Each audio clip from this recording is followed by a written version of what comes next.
ఈ ఋషికొండ వ్యవహారం మీద ముందుగా రామకృష్ణ బాబు గారు అక్కడ జనసేనకు సంబంధించి మూర్తి యాదవ్ అనే కార్పొరేటర్ వాళ్ళు లోకల్గా దాని గురించి వివరించడం, అదే సమయంలో నేషనల్ గ్రీన్ ట్రిబ్యునల్కి నేను ఒక రిప్రజెంటేషన్ ఇస్తే దాన్ని సువోమోటోగా వాళ్ళు దాన్ని స్వీకరించి ఆ కన్స్ట్రక్షన్ని నిలుపుదల చేయమని చెప్పి ఒక ఆర్డర్ ఇస్తే దానికి హైకోర్టులో మీరు స్టే తెచ్చుకోవటం జరిగింది.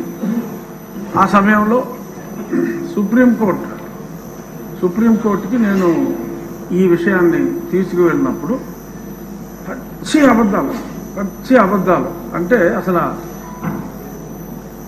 గతంలో ఎంత ఎస్ఎఫ్టీ ఉందో సుమారు 22,000 చిల్లర ఎస్ఎఫ్టీ ఉండేది ఆ చిన్న చిన్న కాటేజెస్.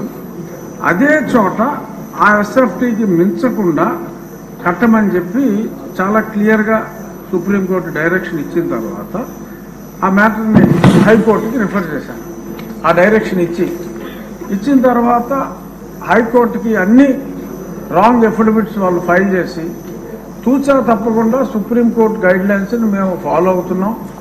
ఈయన ప్రతిదానికి మా మీద కంప్లైంట్ ఇస్తాడు, అతని కంప్లైంట్ని మీరు పట్టించుకోవద్దు అని అన్ని రాంగ్ ఎఫిడవిట్లు నేను ముఖ్యమంత్రి నివాసం కోసం పట్టుకుంటున్నట్టు అప్పుడే చెప్తే అదేమీ లేదు, కేవలం టూరిజం డెవలప్మెంట్ కోసం మేము ఇన్ని 100 కోట్లు ఖర్చు పెడుతున్నామని చెప్పి బ్లేటెంట్ లైస్ని, అంటే అది పెర్జూరీ కింద వస్తుంది, కోర్టుని తప్పుదోవ పట్టించడం. అటువంటి ఇవన్నీ కూడా ఏపీ టూరిజం డెవలప్మెంట్ కార్పొరేషన్ వారి ద్వారా ఆ పచ్చి అబద్ధాలని అక్కడ ఫైల్ చేయటం, పలుసార్లు అది వాయిదా పడటం జరిగింది. చివరికి అనుకున్నట్టుగా ఆ 22,000 ఎస్ఎఫ్టీ కాకుండా ఇందాక గౌరవనీయులైన మంత్రివర్యులు చెప్పినట్టు 1,20,000 చిల్లర ఎస్ఎఫ్టీ కట్టడం. ఆ తర్వాత ఒక చిన్న డ్రామా, ఎందుకంటే అప్పుడు దాకా అది టూరిజం ప్రాజెక్ట్ అని చెప్పారు. ఈలోపు ముఖ్యమంత్రి గారు అప్పటి ముఖ్యమంత్రి ఒక అనౌన్స్మెంట్ ఇచ్చి నేను విశాఖపట్నం వచ్చేస్తున్నాను అని చెప్పి ఆయన చెప్పడం జరిగింది. ఆ తర్వాత కొంతమంది ఆఫీసర్స్ని వైజాగ్లో నాకేమన్నా ఇల్లు దొరుకుతుందా చూడండి, స్టడీ చేయండి అని చెప్పి స్టడీ చేస్తే వాళ్ళకంట ఆ బీచ్ రోడ్లో వెళ్తా ఉంటే అరే ఇక్కడ భలే ఇల్లు దొరికిందే, ఇది ముఖ్యమంత్రి గారికి బాగుంటుంది అని చెప్పి వాళ్ళకి తెలిస్తే వాళ్ళందరూ సూచించారంట.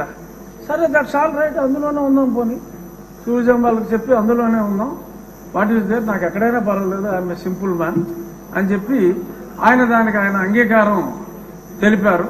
ఆ తెలిపిన తర్వాత కూడా మళ్ళీ హైకోర్టులో ముందు నుంచి చెప్తున్నాం సార్, ఇప్పుడు ఇల్లు అఫీషియల్గా ఓకే చేశాడు, ఇప్పుడైనా సరే చర్యలు తీసుకోండి అంటే కోర్టు వారు అసలు మా రూల్స్ వైలేట్ చేస్తే ఏ క్షణంలోనైనా మేము ఆర్డర్స్ ఇస్తాము, డిస్మాంట్లింగ్ ఆర్డర్స్ ఇస్తాము, మీరేం వరీ కావక్కర్లేదన్నారు. ఇప్పుడు దాకా ఆ మ్యాటర్ రాలేదు, ఎలక్షన్ వచ్చింది, ఆయన వెళ్ళిపోయాడు. సో ఇప్పుడు ఆ ప్రాపర్టీ, ఎందుకంటే ఆయన అంటే డిస్ట్రక్షన్తో మొదలుపెట్టారు, నాకు తెలిసి గౌరవనీయులైన ముఖ్యమంత్రి గారు ఈయనంతా కన్స్ట్రక్షన్ బేస్డ్ యాక్టివిస్ట్, అతను డిస్ట్రక్షన్ బేస్డ్.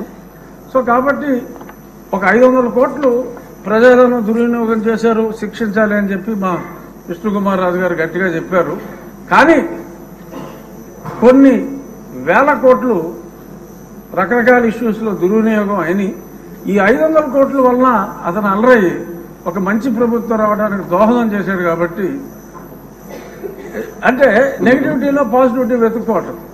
సో అంచేత 500 కోట్లు ఖర్చు పెట్టి ఆయన కట్టుకున్నది ఇల్లు కాదు, ఆయన రాజకీయ సమాధి కట్టుకున్నాడని చెప్పి భావిస్తూ 500 కోట్లని మనం క్షమించేయచ్చు, చూడవలసిన వాటి మీద ఎలా అధ్యయనం చేయాలో చూడాలని. Perhaps this is my last speech. ఇక్కడ కూర్చుని మళ్ళీ దాలిక కట్ కాబట్టి దీని మీద లాస్ట్. సో దీని మీద రేపు జరిగే చర్చ ఆసక్తిగా ఇవ్వచ్చా? సో ఇది నా పర్సనల్ ఒపీనియన్లో, అంటే నేను వేసిన కేసు కూడా అప్పుడు కొట్టివేయమని అడిగాం, ఇప్పుడు కొట్టివేయకూడదు కాబట్టి నా కేసు కూడా ఇంకా ఇన్ఫ్రాస్ట్రక్చర్స్ గా నేను వెనక్కి తీసుకుంటాను. రామకృష్ణ బాబు గారు కూడా అసెట్ ఉండాలి కాబట్టి అప్పుడు మేమంతా కూల్చేమన్నాం. అంటే ఇంత దారుణం అనేది తెలియదు. 500 కోట్లు ఖర్చు పెట్టారు కాబట్టి అది రాష్ట్ర అసెట్ గా భావించి దాన్ని తెలివిగా, అంటే ఒక వ్యక్తి కాంక్ష ఈ రకంగా ఉంది అని చెప్పి ప్రజలకి మరి ఏదో టికెట్ ఇచ్చినా కూడా మాదిరిగా రికవర్ అవుతుంది. అద్దెకిస్తే ఏమి రావు, 7 గదులు. సో అంచేత దాన్ని ఒక మాన్యుమెంట్ గా ఉంచి ఒక నియంత కట్టుకుందాం అనుకున్న, ఒక పేదవాడు కట్టుకోవాలనుకున్న చిన్న గూడు ఇదని చెప్పి మనం దానికి ఒక టికెట్ పెట్టి ముంతాజ్ కోసం తాజ్మహల్ కట్టిన షాజహాన్కి మరి ఇప్పుడు గుర్తింపు వచ్చింది.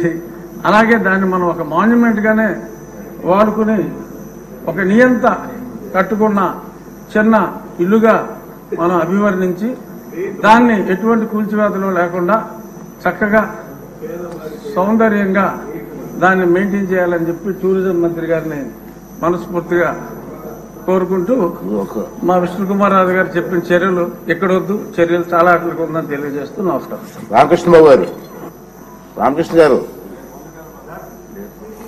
ఓకే అండి. మీ మనోభావాలన్నీ చూసిన తర్వాత సార్ ఒక్క నిమిషం ఉందండి, పెద్దలందరూ కూడా నిర్ణయిస్తారు కదా. మీ మనోభావాలు చూసిన తర్వాత చాలా మంది దీని మీద ఇంట్రెస్ట్ ఉంది, పబ్లిక్ కూడా ఇంట్రెస్ట్ ఉన్నారు. దీన్ని సోమవారం నాడు ప్రత్యేకంగా టైం కేటాయింపు చేసి దీని మీద చర్చ జరపాలని పెద్దలు నిర్ణయించారు. సోమవారం నాడు కేటాయిస్తాం. ఇప్పుడు ఒక లాస్ట్ క్వశ్చన్ ఉంది, ఇదే మినిస్టర్ గారు.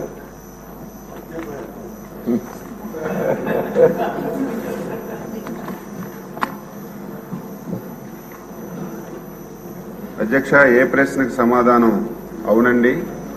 2019-24 మధ్య పట్టు పరిశ్రమ శాఖకు తగినంత బడ్జెట్ కేటాయించబడలేదు. దీని కారణంగా ఈ శాఖ రైతులందరినీ అన్ని అంశాల్లో కలుపుకోలేకపోయింది. బి ప్రశ్నకు సమాధానం అవునండి. సి ప్రశ్నకు సమాధానం విడుదల చేసిన నిధులకు అనుగుణంగా ప్రోత్సాహక పథకాలు అమలు చేయబడుతున్నాయి. 54.12 కోట్లు అదనపు బడ్జెట్ విడుదల చేసిన వెంటనే పెండింగ్ లో ఉన్న ప్రోత్సాహకాలన్నీ విడుదల చేయబడతాయి. డి ప్రశ్నకు సమాధానం ప్రస్తుతం రాష్ట్రంలో సిల్క్ సమగ్ర, ఎంజీఎన్ఆర్ఈజీఎస్ ద్వారా ఆర్కేవీవై మరియు ఎస్డిఎస్ వంటి వివిధ పథకాల ద్వారా పట్టు పరిశ్రమ మరియు మల్బరీ రైతులకు మద్దతు ఇవ్వడానికి ప్రభుత్వం అన్ని చర్యలు తీసుకుంటుంది.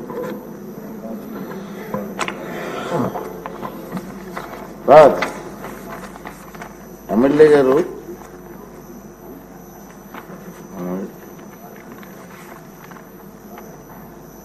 విజయ్ చంద్ర గారు, పార్వతీపురం ఎమ్మెల్యే గారు,